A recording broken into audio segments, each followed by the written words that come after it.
Olá, caro aluno do curso Progressão e da Turma Pro. Nós estamos aqui para iniciar o nosso curso do Progressão Online, que é um benefício da Turma Pro.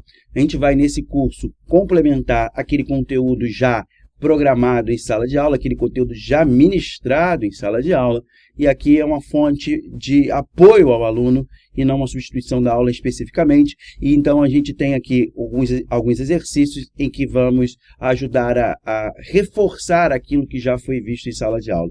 Nessa primeira aula nossa, nós vamos tratar do mundo globalizado, mais especificamente de alguns pilares dessa globalização. As questões que envolvem essa aula são o desenvolvimento tecnológico, o quanto que ele é aplicado na nossa vida. Além disso, a gente fala também de uma sociedade consumista, fala do modelo econômico neoliberal, dos grandes organismos internacionais que sustentam esse projeto, como a OMC, o Fundo Monetário Internacional, o BIRD e esses organismos, o quanto que eles sustentam essa lógica, digamos assim, neoliberal. Então, algumas questões, essas questões aqui são quase todas da SESGRAN Rio, além disso tem algumas questões FCC e também da Consulplan. Em linhas gerais são essas. A gente tem uma outra aula que a gente monta as questões mais voltadas para a linha do CESP, então agora a gente segue com essas questões. Então, na primeira questão aqui, diz o seguinte, uma questão que caiu no concurso da Petrobras: o governo brasileiro tem recorrido à Organização Mundial do Comércio a fim de solucionar enfrentamentos com o governo norte-americano. A discórdia entre os dois governos em foco ocorre recorrentemente em função de...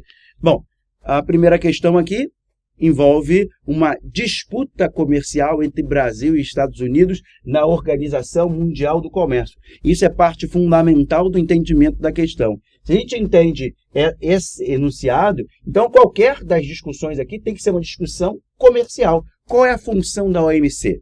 Qual é o objetivo da OMC? Dentro daqueles pilares da globalização, né, daqueles projetos de globalização, a OMC tem a função de liberalizar o comércio internacional. Na verdade, tentar ampliar o comércio internacional. Para isso, ela precisa reduzir o protecionismo, trabalhar para reduzir o protecionismo. Existem diversas formas de protecionismo, como nós já aprendemos. Existe o protecionismo mais clássico, o protecionismo alfandegário, que simplesmente se cobra impostos na entrada de produtos de um país para o outro. Mas também há subsídios agrícolas, que são muito claramente protecionistas, porque dificultam o comércio internacional, ou pelo menos protegem os agricultores de um determinado local da concorrência externa. Existem existem também protecionismo que não são claramente evidentes numa política estatal, como o caso da União Europeia, que bloqueia a entrada de carne brasileira usando a questão sanitária, dizendo que simplesmente a carne brasileira é de baixa qualidade. Bom, de qualquer forma, a discussão sobre a OMC essa é a redução desse protecionismo, essa é a função dela. E o Brasil processou os Estados Unidos na OMC por causa dos subsídios agrícolas aos seus produtores de algodão. Para se ter uma noção exata disso, durante o governo Bush, ou seja, anterior ao atual governo dos Estados Unidos, o Obama, os subsídios aos produtores de algodão chegou a ser em torno de 95% do total da produção. O que é subsidiar algo? Subsidiar algo é bancar parte da produção, né? Se o subsídio é de 100%, isso que significa dizer que o custo da produção foi zero. É isso que acontece aqui. Então, a resposta dessa questão é a letra A, né? Subsídios agrícolas aos produtores de algodão. A primeira coisa que o aluno teria que fazer quando vê uma questão dessa é entender a discussão sobre a OMC. Fora isso, as outras questões aqui, as outras alternativas são razoavelmente mais tranquilas e não cabe muito mais explicação nessa questão. Questão 2, prova da SESGRAN Rio também, prova da Caixa Econômica Federal. A pessoa como existência potencial. Qual é o estatuto humano do embrião? Que tipo de ser é o embrião humano? É pessoa? É coisa? É material biológico? O embrião é a pessoa potencial, um ser pertencente à nossa espécie. Mas esse fato biológico significa que ele já é uma pessoa humana, é igual aos direitos de uma criança, de um adulto ou de um ancião? Centralizando a questão, quando começa a vida ou a pessoa humana? A discussão técnica sobre as células-tronco envolve, na verdade, um conjunto de outros valores, os valores culturais, né? Então, essa questão está tratando exatamente dessa questão, né, do embrião humano. Se o embrião humano é um ser humano como qualquer outro, e se teria que ter os mesmos direitos ou não. Então, é dentro desse contexto aqui que se envolve a questão. A pergunta, no entanto, que é o que nos interessa, né, vai tratar da seguinte forma: as questões acima frequentaram o debate público brasileiro devido ao julgamento da constitucionalidade das pesquisas com células-troncos embrionárias no país, realizado pelo Supremo Tribunal Federal, o STF. Quanto ao problema julgado, a posição final do STF foi. Então, por mais que ela envolva todo esse questionamento, a pergunta é qual é a posição do STF sobre a questão das células-tronco. Como nós já discutimos bastante esse tema em sala de aula, para a gente fica razoavelmente mais tranquilo. Mas o fato é que, antes da gente vir para as alternativas, a gente tem que entender a pergunta. Às vezes o enunciado, ele sempre tende a nos ajudar, mas ele pode tornar a questão um pouco mais nebulosa. A pergunta aqui é muito simples, é direta. Qual foi a posição do STF? E, como a gente já discutiu, há dois posicionamentos bem distintos aqui. Os setores mais conservadores, muito ligados aos setores, ao pensamento mais religioso, que acha, em linhas gerais, que o embrião humano é uma vida humana, portanto, não poderia ser utilizado como fonte de pesquisa. Explico-me melhor. Qualquer pesquisa com célula-tronco, obviamente, vai destruir o embrião. Então, esse embrião não deveria ser utilizado. Outras fontes de pesquisa deveriam ser utilizadas para esses grupos para pesquisa com célula-tronco, como, por exemplo, células do cordão umbilical, da medula óssea, mas o embrião humano não deveria. Do ponto de vista dos cientistas, que é o outro lado da questão, né, na prática, a pesquisa com esses outros tipos de células-tronco são positivas, importantes, mas não resolvem o problema. O mais importante é entender a gênese, o processo de transformação. E essa gênese, que a gente está chamando aqui, é melhor entendida com o estudo do embrião. E nessa perspectiva, na versão dos cientistas, o embrião humano não necessariamente é uma vida humana. E essa discussão foi parar, né, a partir do final de 2006, teve a lei de biossegurança, né, e aprovada a pesquisa com célula-tronco no Brasil. No entanto, o Procurador-Geral da República, ele questionou a constitucionalidade dessa lei, entrando com ação direta de inconstitucionalidade. E é isso que foi julgado no Supremo e que a questão está chamando a atenção. E qual foi a posição do Supremo sobre a pesquisa com células-tronco ou não no Brasil? A posição foi muito simples do Supremo. Na versão do Supremo, o Brasil é um Estado laico. E por ser Estado laico, a interpretação religiosa não deveria demandar ou influenciar as leis. E a ideia de que o embrião humano é uma vida humana é necessariamente uma interpretação religiosa. Na perspectiva científica, de uma maneira geral, não dá para dizer que um embrião humano congelado num laboratório é uma vida humana. Para ser uma vida humana, a mágica, digamos assim, deveria colocar o embrião pelo menos dentro do útero. E há aqueles que vão além, vão dizer que quando não tem nenhum sistema nervoso formado, ainda não seria um ser humano propriamente dito. Sem entrar no mérito dos detalhes mais técnicos da ciência, o fato é que o STF julgou que, por ser um Estado laico, a lei ela valia, porque ela estava completamente coerente com a própria lógica do processo político. Quem determina as leis é o poder político e não o pensamento religioso, e por isso o STF definiu que a pesquisa deveria ser continuada, ou seja, aquela lei aprovada lá em 2006, ela deveria ser dada continuidade a ela. Então, vindo para as alternativas aqui, a letra A. Qual foi a decisão do STF? Suspender esse tipo de pesquisa laboratorial? Não. B. Restringir as pesquisas à manipulação de embriões não humanos? Também não. Imagina, né? C. Aprovar a continuidade dessa categoria de pesquisa laboratorial? Essa é a resposta. Letra D. Impedir definitivamente o uso de embriões humanos congelados? Também não. E letra E. Definir a equivalência entre embrião, criança, adulto e ancião?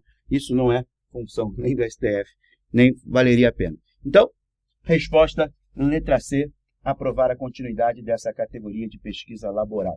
É essa a ideia que marcou-se aqui, focando sempre na ideia de que a decisão do STF pautou-se pela ideia de que o Brasil é um Estado laico.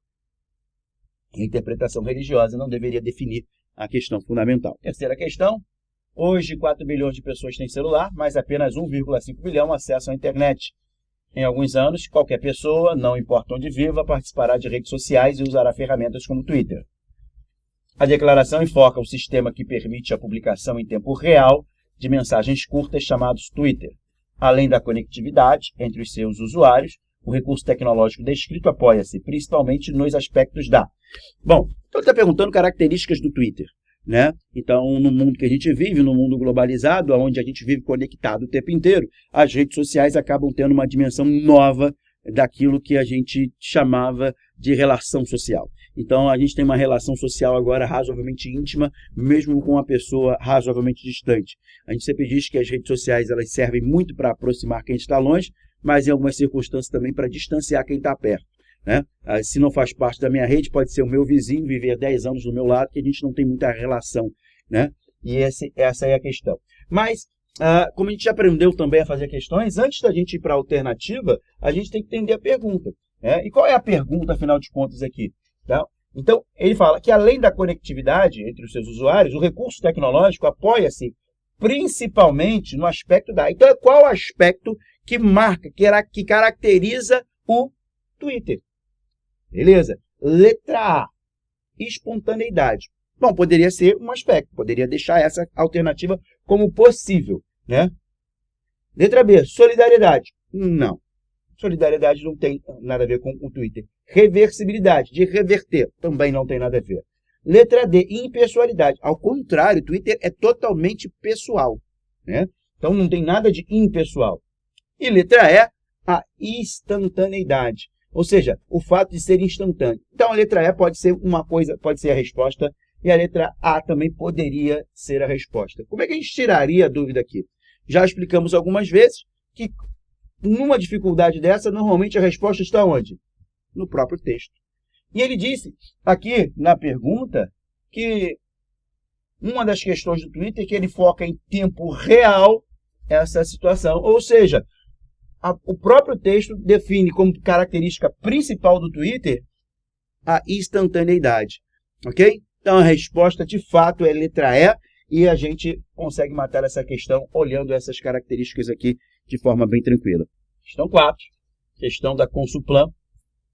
Originalmente fundado em meados da década de 70 e denominado G7 por ser formado pelas 7 maiores economias do mundo, em 98 passou a ser denominado G8, com a incorporação de um novo estado independente, o maior geograficamente do planeta, a saber. Então, ele está perguntando quem em 1998 passou a fazer parte do G7, que com isso passou a ser chamado G8. Ora, questão é interessante porque no ano passado esse mesmo país deixou de fazer parte do G8 e foi suspenso por uma característica bem importante. Bom, a gente sabe que o G8 não são as 8 economias mais desenvolvidas do planeta, são as 7 mais desenvolvidas, mas a Rússia passou a fazer parte do G8 exatamente no ano que ela entra numa crise econômica sem precedentes, inclusive declara a moratória na sua dívida externa. Não paga a sua dívida externa e, por isso, ela fica numa situação difícil.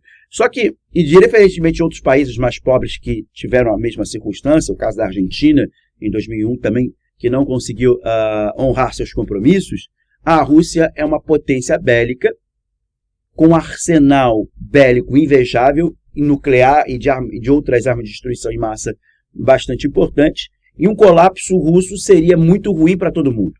Então, diferentemente da Argentina, que ao, por exemplo, decretar moratória fica isolada, a Rússia recebe apoio e ajuda internacional. E a Rússia, então, passa a frequentar a decisão, o Clube dos Ricos. Esse G8 se reúne anualmente nos Alpes Suíços, né, no chamado Fórum Econômico Mundial, a cada início de ano, para definir os rumos da economia mundial. Ironicamente, esse G8 tem perdido muito espaço nesse nosso mundo por causa de um outro grupo chamado G20, que passou a ter uma dimensão até mais importante do que o G8. Se o G8 é o grupo dos ricos, mais a Rússia, o G20 engloba ou se junta a esses ricos a economias emergentes. Então, além das economias do chamado G8, se juntam a esse grupo para formar o G20, as economias emergentes e mais a União Europeia, que não chega a ser um país, um Estado propriamente dito, é um bloco econômico que se junta a todos esses. O G20 tem maior representatividade, representa de fato aí 80 e poucos % da economia mundial e um percentual também muito grande da população do planeta. No entanto, o G20 tem muito mais dificuldade de tomar decisões do que o G8, por questões óbvias. É muito mais fácil acertar os ponteiros com 8 do que com 20. Se as decisões têm que ser somadas por unanimidade, 20 torna a discussão muito mais difícil. Soma-se a isso, enquanto o G7, vamos excluir a Rússia só para ficar mais fácil, as 7 economias mais desenvolvidas têm características razoavelmente parecidas, é uma diferença enorme colocar no mesmo local para discutir países como a Índia, que fazem parte do G20, e os Estados Unidos, que têm interesses, obviamente, distintos devido às suas próprias características econômicas, políticas e culturais. Então, o bloco hoje mais importante não é o G8, é o G20. A questão aqui fala do G8, e ele está perguntando qual país foi incorporado, a gente já até respondeu, foi a Rússia. A Rússia que, volto a dizer, depois da crise política na Ucrânia e a intervenção russa, né, na Crimeia, a Rússia foi suspensa desse G8, que voltou então a ser na prática o G7. Ele continua existindo o G20, a diferença é óbvia. O G7 é o clube dos ricos. O G20, além dos ricos, envolve um conjunto de enormes países emergentes. Ok? Próxima questão do Banco Central. Tem uma foto aqui, a gente tem que aprender a ler essas imagens. Aparentemente tem alguns manifestantes com velas ali, escrito DAO, WTO. Então, a leitura da imagem diz que em Proteste Genebra, manifestantes anti-globalização seguram velas com dizeres abaixo OMC. Notícia do jornal o Globo. Interessante essa notícia, porque eu particularmente discordo dela. Não acho que é anti-globalização. O que esses manifestantes falam que é uma outra globalização é possível. Então não é contra a globalização, mas sim contra o modelo neoliberal. Só que estamos fazendo prova. Então a gente já aprendeu que a informação, o texto que a banca passa para a gente é uma verdade, porque é a versão da banca sobre um assunto. A gente não vai para a prova para questionar isso aqui. Eu, Alexandre, estou dizendo que discordo, mas se eu estivesse fazendo esta prova, eu não discordaria. Porque na hora de fazer a prova, a informação do texto ela é fundamental para a gente, então a gente tem que aprender a fazer questões. Então, para a gente, se isso aqui for uma questão decisiva na hora de responder a questão, a gente vai levar ela em consideração. Beleza? Então está escrito assim, o manifestante da foto tem como foco protesto à atuação da Organização Mundial do Comércio, OMC, que conduz as negociações da rodada de Doha. Dentre os alvos dos protestos, destaca a seguinte diretriz da rodada de Doha. Aqui para tudo, a pergunta não está direta. Se você não entendeu a pergunta, não adianta vir para as alternativas. Qual é a pergunta? Ele falou um monte de coisa, mas ele está perguntando, dentre os alvos do protesto, destaca a seguinte diretriz da rodada de Doha. Ele quer saber qual é a diretriz da rodada de Doha. E o que é a rodada de Doha? Rodada de Doha é uma ampla negociação que começa na cidade de Doha, no Catar, por isso recebe esse nome. Já aprendemos em sala de aula que é comum a ideia de que as grandes negociações internacionais recebem os nomes das cidades nas quais são feitas. Por isso que a gente fala de protocolo de Kyoto, porque o início da discussão desse protocolo de redução de emissão de gases poluidores se dá na cidade de Kyoto, no Japão.